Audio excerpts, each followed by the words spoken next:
AFI's founder and Executive Director Alfred Hanning visited Uzbekistan. During his visit, our creative team interviewed him about activities of Alliance, cooperation with Uzbekistan, and asked the issues in the area of financial inclusion. Mr. Hanning, welcome to Uzbekistan. Thank you. It's glad to see you in our country. Thank you for agreeing to the interview.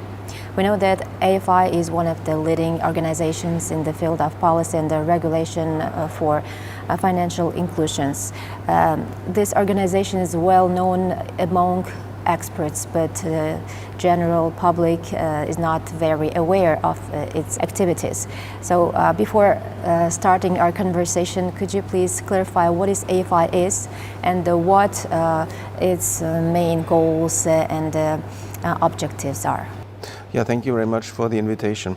Well, AFI stands for Alliance for Financial Inclusion, and as the word alliance already suggests, it's a community. It's a community of central banks and other financial regulators from 85 countries in the world who work together towards expanding financial access to people who are underserved or unserved with financial services.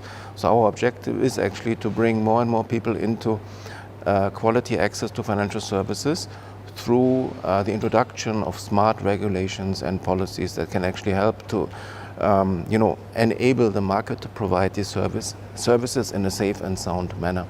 And we are doing this, as I said, with 85 countries together. We are using several modalities for this. So we do a lot of knowledge exchange and peer learning among the countries, because in our experience, many of the solutions that are actually needed to improve access to financial services, many of these solutions are available in the countries where we work with, but what is missing is a mechanism to share the knowledge. So we very much believe in peer learning among countries that would enable them to drive forward these policy solutions that actually ultimately will make sure that no one is left behind. We have seen in the network quite a lot of progress over the past 15 years. We came into existence in 2009. It started as a relatively small project, which was driven by just 38 countries at the beginning, but then it grew very, very fast. And the project turned into an independent organization in January 2016, when the organization also moved its headquarters to Kuala Lumpur, invited by the Central Bank of Malaysia, where we have most of our staff now located. During this time, of course, we have also, I think, seen quite impressive impact. I think the AFI members, the regulators, the central banks, have implemented around 1,100 policy reforms or policy changes, introduced new regulatory frameworks that ultimately have contributed to the inclusion of 850 million people into the formal financial sector through AFI activities. And maybe one more thing on the principles, how we work. AFI is not so much fond of imported solutions that come more from a theoretical consideration, what should be good for a country. We very much believe in the country drive. In other words, we do believe that homegrown solutions should be supported, and everything that we suggest should be aligned to the country context. The second principle is that all our members believe in inclusivity. Inclusivity meaning that the more people we include into the economic circles and enable them to participate economically in the country, that would also lead to more stability, be it financial stability or even social stability, ultimately even political stability. So we believe that inclusivity is a precondition for stability, and that drives the organization. How can it be contribute? I mean, maybe by making more attractive and accessible financial services available in the market? Yeah, you see, when people are excluded, of course, they lose out of many economic opportunities. When you think about in some countries, maybe a poor household, maybe oftentimes led by a female, a woman, she would not have proper access even to a very simple financial services, let's say a transaction account. So without access to such very simple, even very simple, opportunities, she cannot participate properly in the economic life, meaning that she has more transaction costs, she might not be accepted by a bank. If she can't handle her very, very small resources properly, she might even lose all these resources. There could be cases of robbery or cases of fraud, or people could cheat her. So, when she is not in really such a very solid kind of arrangement, she would lose her economic opportunities. But once people are included into these circles, that means that their life becomes more stable. That also means that the small economy becomes more stable. And if the small economy becomes more stable, then of course also the economy as such becomes more stable. And it is also important to note that the more people are included, even the poor, the better, for example, the central bank can actually do their job. Because when more people are included, that will also help financial stability. And when financial stability is there, that is a precondition for economic growth, ultimately also for poverty alleviation. And the other question, how the financial inclusion level can be determined and Yes. when it can be considered as this indicator in the country, like in an appropriate level. Yeah, you see, there are of course various frameworks, that we are aware of, data sets, methodologies of data collection. This is quite complex, and it would maybe go too far here to go into the detail. I wouldn't even be able to give you all the details myself without proper preparation. But I must say that when financial inclusion started, pure access was actually in the focus. So we looked, for example, at how many bank accounts do we find per 100,000 inhabitants in a country, and that helped us to, in fact, to define the level of access. And the main objective was to drive this number up. In other words, increase the number of access. But once we saw a lot of progress globally, around access to finance, it also turned out that even if people have an account, sometimes the account is not used. The account is not used. That means maybe you have a high number of accounts and you believe that you have high financial inclusion, but on the other hand, the accounts are dormant and are not used. So usage became another very important dimension. And then of course, it was time to develop indicators to measure the usage.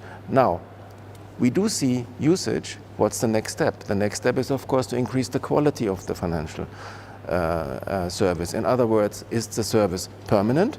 Is the service accommodating the right needs? Is the service standardized and perhaps not accommodating the needs of specific groups? We nowadays want to cater for people who are usually not included in the system. Let's say people with disabilities, the younger people, Women is a really very important objective for us to increase financial services for this group. We also have the challenge that older people might drop out of the system because they are not so familiar with technology. So in other words, the services have to be designed in a way that they can accommodate everybody. And that is our role, and we are trying to support our members in crafting regulations and other frameworks that could help that these objectives can be achieved. We know that AFI has very many members, so what are advantages of being a member of AFI? Right. For any central bank in the world, I think, first of all, it is very attractive to be part of this community because it doesn't exist anywhere else.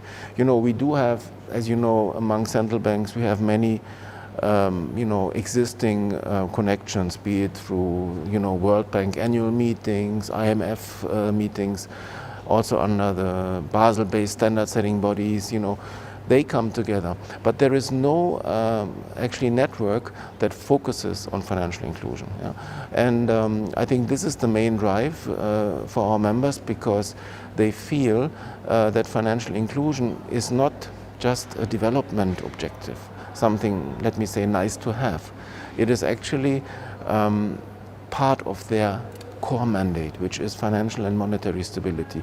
And with this, of course, it makes a lot of sense to participate, because in the network they find knowledge around financial inclusion that they maybe just know theoretically, maybe from some websites or from some books.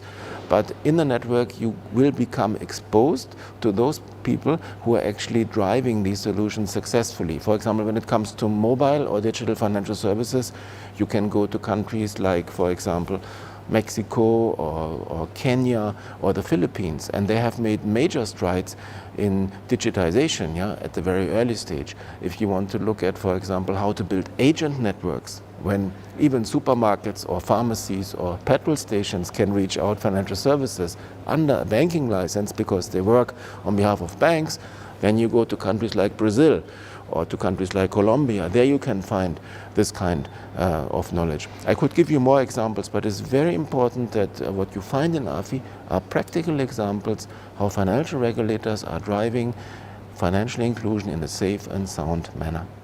We know that Central Bank of Uzbekistan became a member of Yes. the AFI also in 2018. And yes. if I'm not mistaken, it's been exactly 5 years since your last visit to Uzbekistan, if I'm not Exactly, more or mistaken. less, Yes. yes. Mhm. And in 2019, during the visit of AFI delegation under your leadership, Yes. there was reached an agreement to expand the cooperation between Central Bank and the AFI. And how do you assess today its results, this Yes. cooperation? Yeah, no, we are in fact very pleased with the developments in Uzbekistan. First of all, Uzbekistan as such, I think, is a very dynamic country. You do see a lot of economic activity, and of course you also see that technology, I think, is also moving forward in the financial sector. And whenever technology is moving forward, when technology-enabled financial services are on the move, that means that the regulator has to come in also to limit the risk of technology, but at the same time to make sure that financial inclusion can continue. So it's always about striking a balance. And I believe that Central Bank of Uzbekistan have achieved great results in this regard. I'm aware that you are now working on expanding financial services to the micro and small and medium enterprise sector. The bank is also doing a lot on gender inclusive finance. I think you're also part of broader global agreements on how to include women into formal financial services. And recently we also see a lot of activity from the Central Bank of Uzbekistan in the work streams around consumer protection and financial literacy. So there we do see the Central Bank being very active. But it's also nice to see how the Central Bank has taken leadership in the network in terms of knowledge sharing, because we can also share what kind of knowledge is available from Uzbekistan. And there we have regional initiatives with other Central Asian and Eastern European countries, where Uzbekistan is now actually chairing our regional initiative in Eastern Europe and Central Asia. We will host the regional meeting next year in Uzbekistan, when Uzbekistan will become the chair. They are now vice chair, will become chair next year. So this is very, very good. But we also see the Central Bank of Uzbekistan in some of our governance bodies. For example, the bank was a member of our Budget and Finance Committee, looking after the budget and the finances of the organization. In this regard, maybe it's also important to mention that AFI is member-owned, and member-driven. So we are not, owned by any international organization. We are also not a development partner. We are not a development organization. We are a member organization. That's why our member govern and own us. How this cooperation with the central bank is progressing in general, and what plans do you plan in future? No, for the future, of course, we have a couple of very interesting ideas in the pipeline. AFI can also, as I said earlier, can provide also small financial contributions for specific projects. So we are aware that the Central Bank is preparing a couple of requests where we could, in a very focused way, support ongoing initiatives. We are discussing on expansion of knowledge exchange around anti-fraud systems, because with the fast expansion of consumer lending, we do have the issue of frauds in the system.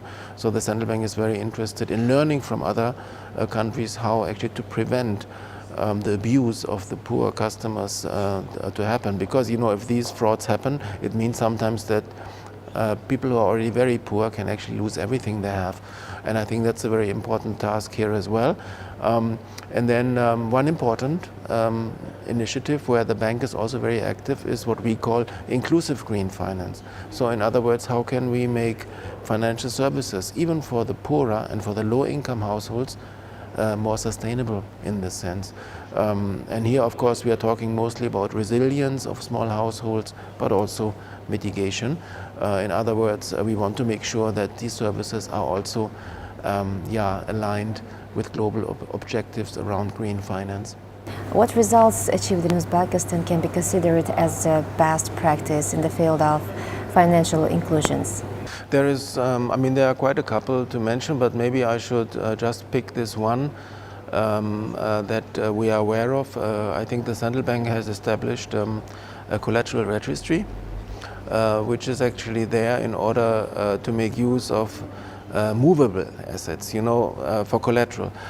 In most cases, in the traditional banking, banks are always looking at collateral, but it must be very solid collateral, tangible collateral. But I think the central bank has gone really into new directions, using new ways to make use of these movable assets that can then also serve as collateral. And if that happens, then of course more people can get access to finance. I think this collateral registry that the central bank has supported is quite a best practice. And of course we know that other members of AFI are very interested in this experience. And the counter question for previous question, in your opinion, what are we doing wrong in this area? Well, I'm not in the position really, because this is a short visit, and we do not claim to know it all, and to come here and say, look, you should do this, you should do that. So that's actually not our mission. The only thing I would say, and I think this is a relevant issue in Uzbekistan as well, when you move fast with expanding, for example, consumer lending, it is also important to build the systems that help to protect the users of these services in an appropriate way. So I think the supply side, which is the expansion of the services, and the demand side, which is the protection of the customers, that has to go hand in hand. And I hear also from Central Bank of Uzbekistan that of course a challenge is to make sure that consumers are properly protected. So we can only encourage the bank to work on this even more and to learn from other countries who face similar challenges. In your region, Tajikistan, especially Kazakhstan, I think they're facing similar issues with a fast-growing consumer lending business, and on the other hand, we need to strengthen the customer, we need to improve on financial literacy, and of course we also need to strengthen the protection systems, for example complaint mechanisms for customers. When things go wrong, where can they go, where can they direct their questions and complaints.